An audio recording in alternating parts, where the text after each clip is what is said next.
The year was 1873, and the dusty town of Redemption Springs sat like a forgotten prayer in the heart of Texas, where the sun beat down mercilessly on weathered wooden buildings, and the only law that mattered was the one carved into the walnut gavel of Judge Cornelius Blackwood.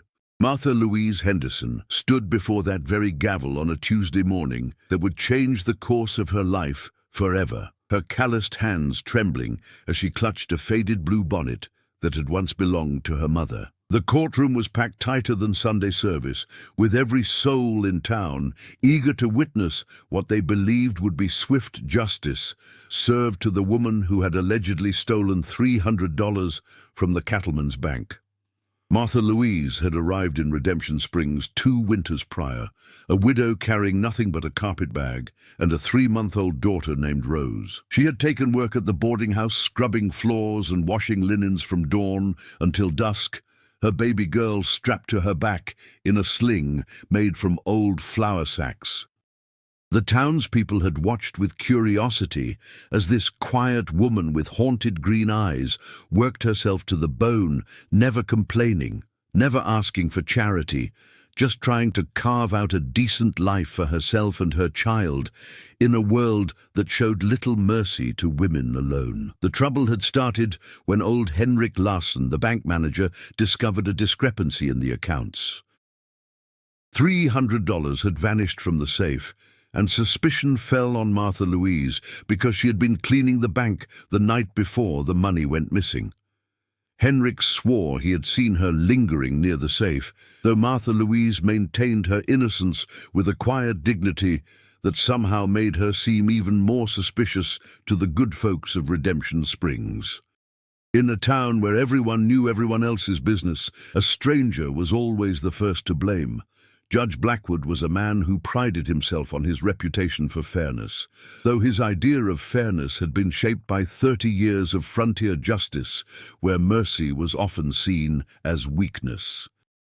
He was a tall, lean man with steel-gray hair and eyes the color of winter storms, and when he spoke, his voice carried the weight of absolute authority. He had built his career on being tough but just, and the people of Redemption Springs respected him for it, even if they sometimes feared him too. As Martha Louise stood before the bench, her baby Rose sleeping peacefully in the arms of Mrs. Abigail Fletcher from the boarding house, Judge Blackwood studied the evidence with the methodical care of a man who understood that his decisions carried the weight of life and death. The case seemed straightforward enough. Henrik Larson had testified that Martha Louise was the only person with access to the bank that night. The money was missing, and she had no witnesses to support her claim that she had never touched the safe. The circumstantial evidence was damning, and in Redemption Springs, circumstantial evidence was often enough to seal a person's fate. But Judge Blackwood had noticed something that troubled him about this case. Martha Louise Henderson possessed a quiet strength that reminded him of his own deceased wife, Sarah, who had died giving birth to their stillborn son 15 years earlier. There was something in Martha Louise's eyes that spoke of profound loss and unshakable determination, and the judge found himself questioning whether this woman was truly capable of theft. Yet the law was the law, and evidence was evidence. And Judge Blackwood had built his reputation on never letting personal feelings interfere with justice. The prosecuting attorney, a young man named Theodore Ashford, who had arrived from Austin with ambitions of making his mark on frontier justice, presented his case with theatrical flair. He painted Martha Louise as a desperate woman, driven to crime by poverty and desperation, a stranger who had come to their town under false pretenses to prey upon their trust and generosity. Ashford was convinced of her guilt and argued passionately for the maximum sentence, which for theft of such a significant amount would be 5 years in the territorial prison, a sentence that would effectively separate Martha Louise from her daughter permanently. Martha Louise's defense was handled by Samuel Thornton, an aging lawyer whose best years were behind him, but who still possessed enough fire in his belly to fight for what he believed was right. Thornton argued that the evidence was purely circumstantial, that Henrik Larsson's testimony was unreliable due to his advanced age and failing eyesight, and that Martha Louise had shown nothing but honesty and hard work since arriving in Redemption Springs. He painted her as a victim of circumstance, a woman trying to build a new life who had become an easy target because she was an outsider with no family or connections to protect her. The trial lasted 3 days, and by the end of it, Judge Blackwood found himself facing one of the most difficult decisions of his career. The evidence against Martha Louise was compelling but not overwhelming, and his instincts told him that there might be more to this story than met the eye. Yet he also understood that the people of Redemption Springs were watching, and they expected him to uphold the law regardless of his personal feelings about the defendant. On the morning of the verdict, Judge Blackwood called Martha Louise to stand before him one final time. The courtroom was silent except for the gentle cooing of baby Rose, who had begun to fuss in Mrs. Fletcher's arms. Martha Louise stood straight and tall, her chin raised with a dignity that commanded respect, even from those who believed her guilty. Judge Blackwood looked into her eyes and saw something that shook him to his core. He saw the same fierce maternal love that he had witnessed in his own wife during her final moments, the kind of love that would sacrifice everything for the sake of a child. It was then that Judge Blackwood made a decision that would haunt him for the rest of his days. Instead of simply pronouncing a guilty verdict and passing sentence, he offered Martha Louise a choice that no judge in the territory had ever offered before. He looked at her with those winter storm eyes and spoke words that would echo through the halls of Redemption Springs for generations to come. "Martha Louise Henderson," he said, his voice carrying across the silent courtroom like thunder before a storm. "I find myself in an unusual position.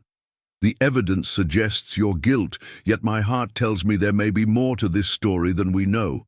I could sentence you to 5 years in territorial prison right now, but instead, I'm going to offer you a choice that I've never offered any defendant before." The courtroom held its collective breath as Judge Blackwood continued. "You can maintain your innocence and accept the prison sentence, knowing that your daughter will be raised by others while you serve your time, or you can confess to the theft, accept full responsibility for your actions, and agree to leave Redemption Springs forever within 24 hours, never to return.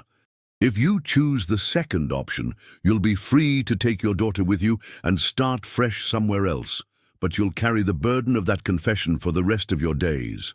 The judge paused, his gaze never leaving Martha Louise's face. "But here's the cruelest part of this choice.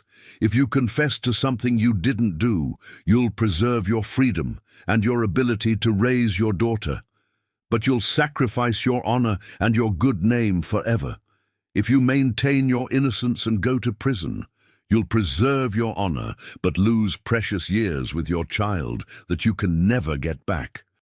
So I ask you, Martha Louise Henderson, what matters more to you, your honor or your child?"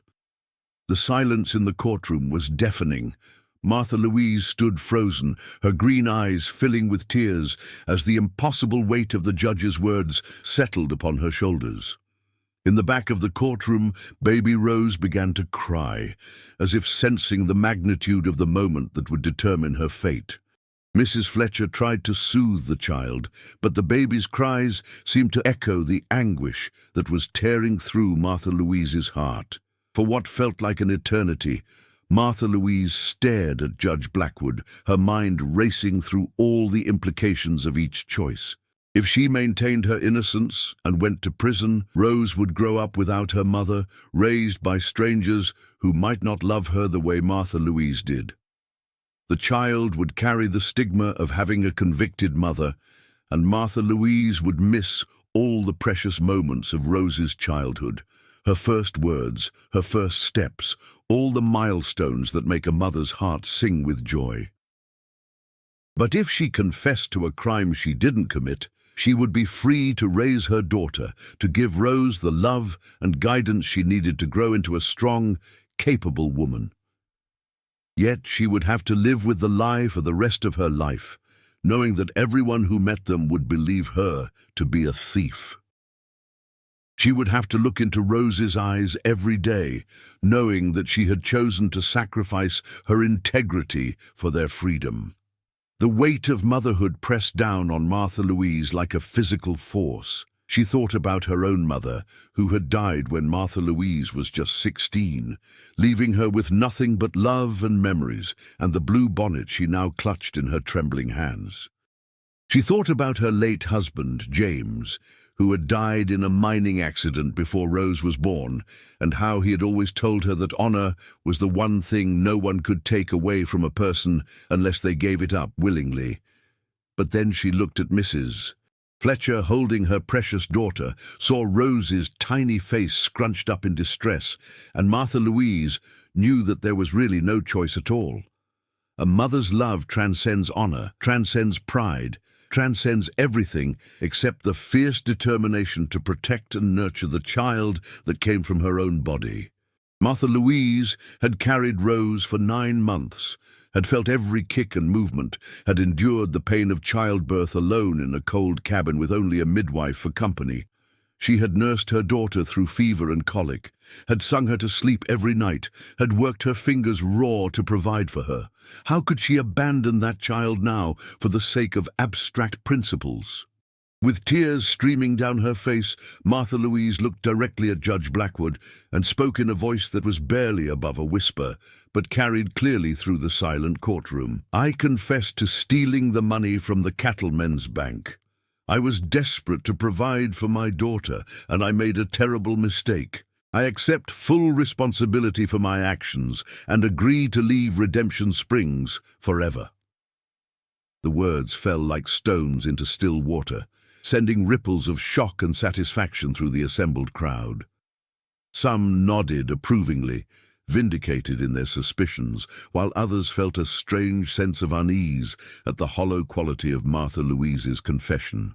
Judge Blackwood himself felt a chill run down his spine as he heard the words, because something in Martha Louise's tone suggested that she was sacrificing more than just her reputation with this confession.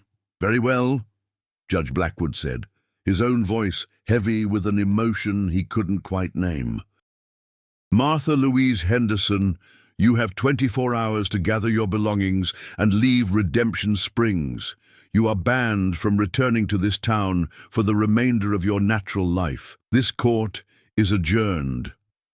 As the gavel fell with a finality that seemed to echo through eternity, Martha Louise walked slowly to the back of the courtroom where Mrs. Fletcher waited with Rose. The baby had stopped crying and was now looking up at her mother with those bright blue eyes that seemed to see straight into Martha Louise's soul. Martha Louise took her daughter into her arms and held her close, breathing in that sweet baby smell that was more precious to her than gold or silver or any treasure on earth. Mrs. Fletcher, a kind woman with grown children of her own, pressed a small cloth bag into Martha Louise's free hand. "There's enough money here for train fare and a few meals," she whispered. "I don't care what you confess to in there. I know you're a good mother, and that's all that matters." Martha Louise spent that evening packing her few possessions into the same carpet bag she had carried when she first arrived in Redemption Springs. She folded Rose's tiny dresses with care, wrapped her mother's blue bonnet in brown paper, and gathered the few dollars she had managed to save from her work at the boarding house. As the sun set over the dusty streets of the town that had never truly accepted her, Martha Louise sat on the front porch of the boarding house with Rose in her arms, singing the same lullabies her own mother had sung to her years ago. When morning came, Martha Louise dressed Rose in her finest outfit, a little yellow dress that Mrs.